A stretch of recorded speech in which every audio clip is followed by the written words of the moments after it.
Several legislators had been critical of Governor Smith for calling a special session just at this time. Thus, when the governor entered the House chamber, he got what sounded like polite applause. But he got immediately to his speech, outlining reasons why he wanted legislators to consider powers of the governor and insurance reform. I urge you to untie the hands of the next legislature and give it the authority to require the approval of the governor prior to the expenditure of appropriated funds for certain purposes and under certain conditions. I say to you that supervision, control, and direction should be vested to the governor by statute.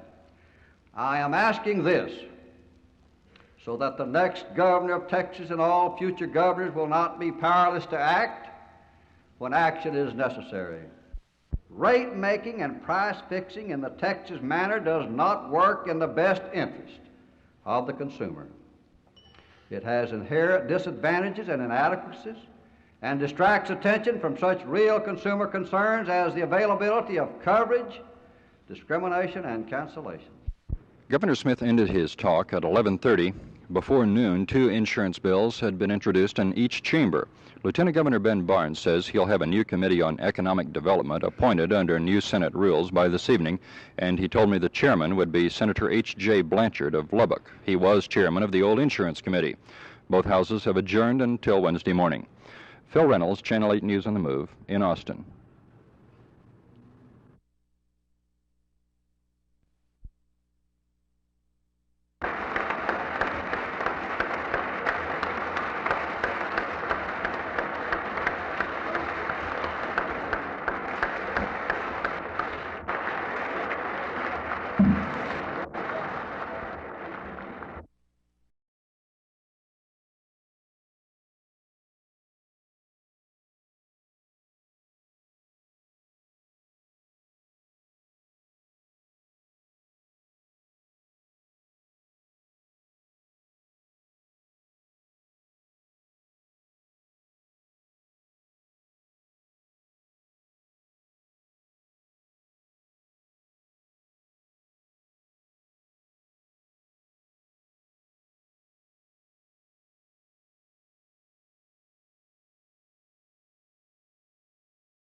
Maybe I can explain this best by giving an illustration that is familiar to everyone. If you go in to have your automobile repaired and they tell you it's so much money, and then after tearing the automobile down, then they tell you, no, we made a mistake, it will be so much more money, and you do not want it repaired, then under this ordinance they'd be required to give your automobile back to you in the shape in which you brought it in, rather than tearing it down and then charging a different fee.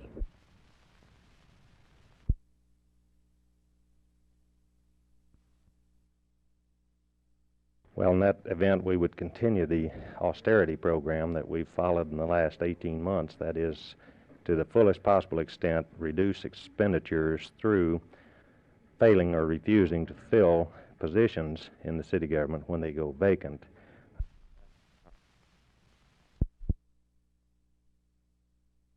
This is something I feel so strongly that I want to share with people this message that I have, one of scientific discovery and religious awakening in my life.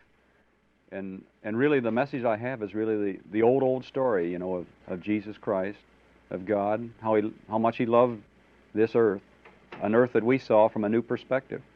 But to appreciate the earth, to understand really for the first time in my life how much God loved this earth and the people on it, to send His Son, Jesus Christ, to us.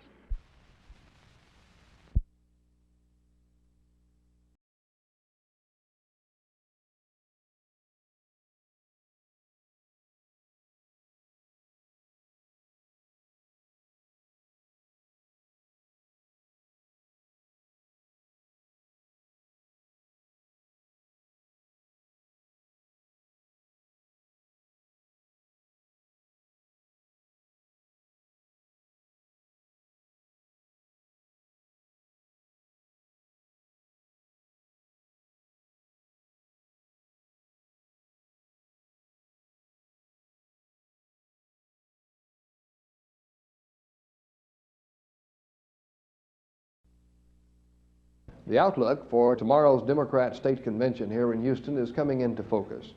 Gubernatorial nominee Dolph Briscoe has been appealing in numerous private meetings as well as in public statements today for harmony to prevail because he feels like apparently he represents the majority of Texas voters. The platform will be presented to the platform committee tomorrow when the committee meets. I think it's a platform that I think it will be a platform that will be one that will meet the mainstream of Democratic thinking and Texas thinking. I think it's one that certainly we can be proud of. The real key to conducting convention business harmoniously is the attitude of the Wallace delegates. And that was pretty well spelled out in the caucus this afternoon. First, Wallace brother-in-law Alton Dauphin spoke and said that Wallace will be running for president again in 1976 as a Democrat. Then Hall Tomanus, Wallace chairman in Texas, went down the list of convention business for tomorrow, indicating cooperation with Briscoe, because that also serves plans of the Wallaceites to reform the Democratic Party as they wish. Another Wallace leader, Dr. M.E. Bradford of Dallas, agrees that harmony should prevail. Yes, on the selection of convention officers and leaders of the State Democratic Executive Committee. The platform? Platform, yes, I believe so. It's necessary for them to do this, and it's necessary for us to do this. It's realpolitik. Then you think that things may move along fairly smoothly in the convention? I think it will be an expeditious convention. There'll be a little noise and hoopla, and the McGovern people will do what they can to encourage their nominee and do what they can to get the party more and more closely aligned with him. The McGovern delegates will probably put up some fights in the convention tomorrow, but they seem to have little chance of winning them. This is Roger McDonald, Channel 8 News on the Move in Houston.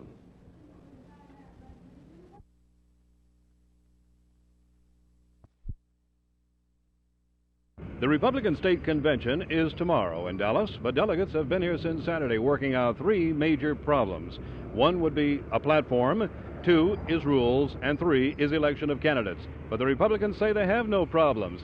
After this morning's executive committee meeting, I asked State Chairman Dr. George Willeford if he could put one word to this convention. Well, I think the one theme was, if you could say one thing, was unity of the party, and to get out and do our job in our efforts to help our candidates beat Democrats. This entire election year, sir, we've heard nothing but unity, quote unquote, out of the Republican Party. Don't you people argue about anything? Well, yeah, I think your argument is pretty much like families. You ought to do it at home, and then when you get out, you want to back everyone up. So the Republicans in Texas are expected to bring it all together here tomorrow. During the convention, of course, will be the committee reports. Featured will be Senator John Tower seeking re-election, gubernatorial candidate Henry Gover, and a keynote address by the Honorable Winfield Dunn, the governor of Tennessee. They're so unified, there's a rumor they'll all order the same thing for lunch.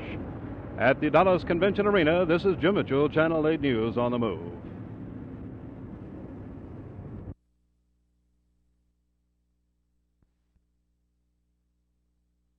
In truth, the Tarrant County Human Relations Commission is very close to non-existent. It has members, but it has no staff, no budget, no facilities. So, Commission Chairman Randolph Clark went to the City Human Relations Commission. They agreed to investigate the charge of racial discrimination at Lena Pope Home.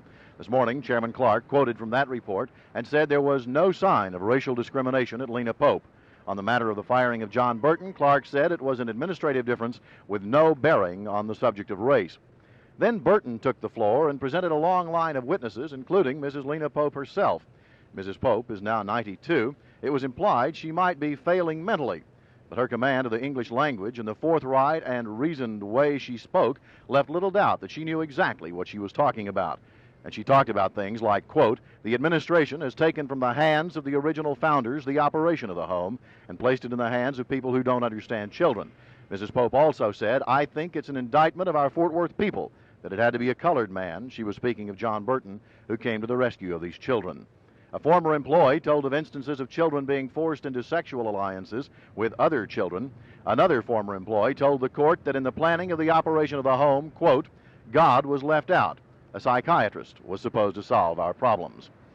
One of the HRC members who investigated Burton's initial charge told me confidentially that he feels the basis of the problem is simply that, quote, in the old days, dormitory-style living was the way such a home was run, but you don't do things that way anymore. He said it's a matter of the future, slowly phasing out the past, and some of the people who lived in the past don't like it. I offered Lee Hacker, the director of the home, an opportunity to speak to the issues tonight. He deferred until after he has spoken with his board of directors.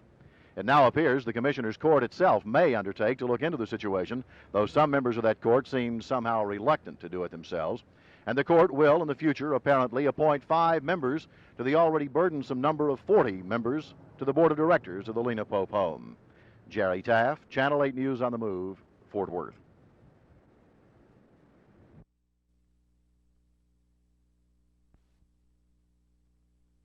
Well, we intend to next take it before the board, and if the board still does not intend to work with us and still feels that the school's within the right, then we have our home up for sale and we intend to move to Arlington, where they will release her and give us the help we need.